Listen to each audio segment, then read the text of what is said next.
Good morning, everybody. Hope everyone had a wonderful weekend. I've just got a little bit of news here. I want to thank Atlantis, our dear friend, for doing an accurate translation of that Italian coronavirus elders letters. And so I'm going to read that because several of you who are PMOs and have JW family in, and some who are still going to meetings, you are letting me know that a letter was read yesterday at your meetings, and it's going to be read again this week in the midweek meeting about the coronavirus here in the United States. Now, one of them was some dear friends that are physically and mentally out, that they let me know that in California the letter was read also. So like I said, I have, thanks to Atlantis, I've got an accurate translation now of that letter. So to all congregations in Italy, and we know now they're being read in other countries. Subject: coronavirus epidemic. Interesting, they call it an epidemic. Dear brothers, Jesus prophesied that the last days would be marked by an increase in natural disasters, including epidemics. Luke 21:11. In this regard, we are closely monitoring the progress of the coronavirus epidemic, which is progressively involving several countries. Even in Italy, some cases of contagion have recently occurred, and we know there is a huge outbreak in Italy now. In these situations, it is wise to apply the principle set out in Proverbs 14:15, where it reads, "The naive believes in everything he is told." Interesting, they should use that scripture. But the shrewd one evaluates every step he takes. I wish they'd apply that to doing searches on Google. Back to the letter. What preventative measures would be appropriate to take in such situations? First of all, it is fundamental importance to follow the indications issued by the local authorities, including those which could provide for the isolation of large sections of the population at home.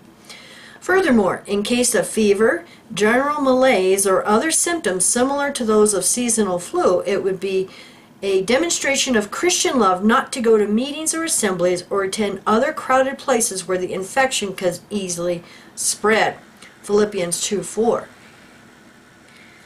Even in the absence of symptoms, it would be appropriate to avoid unnecessary physical contact by limiting expressions of greeting and affection, such as kisses, hugs, and handshakes. Well, I don't know what the news is reporting all over the world, but here in the United States, they're now saying that even wearing a mask is not helping. Washing your hands often throughout the day is another simple but effective criterion for limited infections. Keeping disinfectants such as hydroalcoholic gels handy can also be an effective measure. Now, with my lung problem and chemical sensitivities, I have problem with those antibacterial hand sanitizers. And I asked my lung specialist about that, and he said, well, they actually contain a little bit of dry cleaning fluid. No wonder they just about kill me. Back to the letter. If ordered by the authorities, congregation meetings and other theocratic meetings should be suspended. If so, we are confident that you will follow the instructions that will be provided to you by the congregation elders. Other useful tips can be found in number 6 of the Awake of 2016. In conclusion, if on the hand it is wise to avoid alarmism, on the other we do not wish to underestimate the problem. And I'm going to tell you a few little stories about that. We are confident that you will apply the reasonable precautionary measures that we have suggested you take for your own good, that of your families, and the entire congregation.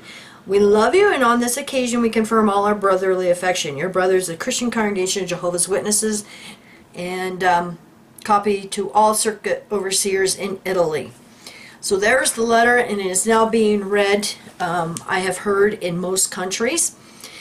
Now, on a personal note, I have a few stories that are going on here in New Mexico.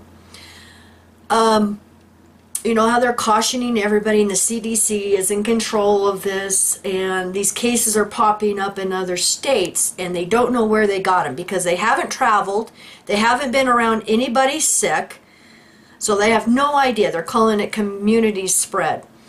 And it's interesting because my daughter has been fighting this bug for a month now, and she got worse the other day and went to urgent care.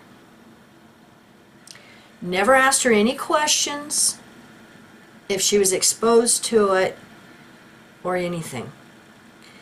Now I will say she works at a school, a public school. There's a teacher there that is sick with this bug, and he made the comment that his mother-in-law was in Washington State, where they just had a bunch of cases come out, and came home, and a few weeks later the entire family is sick, and he's at the school with this.